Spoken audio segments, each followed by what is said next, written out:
மயிலாடுதுறை மாவட்டத்தில் டாஸ்மாக் ஊழியர்கள் போராட்டத்தில் ஈடுபட்டதால் மாவட்டம் முழுவதும் உள்ள கடைகள் இன்று மூடப்பட்டன. மயிலாடுதுறை மாவட்டம் சீர்காழியில் அமைந்துள்ள மதுபான கடை ஒன்றில் 10 ரூபாய் கூடுதலாக பெறுவதாக தெரிவித்து தாவேகாவினர் அளித்த குற்றச்சாட்டின் பேரில் அந்த கடை மேற்பார்வையாளர் மற்றும் விற்பனையாளர் ஆகிய இருவர் மீது காவல்துறையினர் வழக்கு பதிவு செய்துள்ளனர்.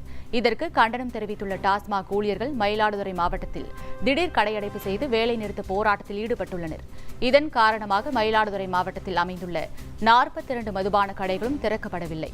தொடர்ந்து இன்று மயிலாடுதுறை மாவட்ட ஆட்சியர் அலுவலகத்தில் ஆட்சியரின் நேர்முக உதவியாளரிடம் டாஸ்மாக் ஊழியர்கள் 100க்கும் மேற்பட்டோர் ஒன்றிணைந்து வந்து முறையீடு அளித்தனர்.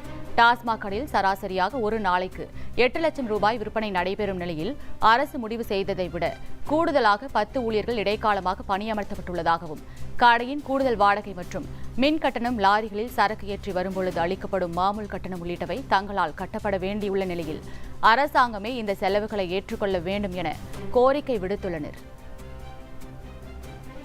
எம்ஆர்பின்னு சொல்லிட்டு சொல்றாங்க. போன ஆட்சியில தான் நீங்க எம்ஆர்பி கூட வாங்குனீங்க. போன ஆட்சியில தானே ஸ்டிக்கருக்கு பணம் கூடுதலா வாங்க சொன்னாங்க. இந்த ஆட்சியில வாங்க சொல்ல அப்படிங்கிறாங்க. இப்ப எங்களுடைய இது என்னன்னா, எம்ஆர்பி பிளஸ் ஸ்டிக்கருக்கு வாங்கணும். அந்த ஸ்டிக்கருக்கு வாங்குறது கூடுதல் விலை விற்பனை வச்சு வித்ததாக ஊடக வாயிலாக வந்ததுன்னா அது விசாரணை இல்லாம நடவடிக்கை எடுக்கிறாங்க. இந்த நடவடிக்கைங்கிறது விசாரணை செய்துதான் நடவடிக்கை எடுக்கணும்.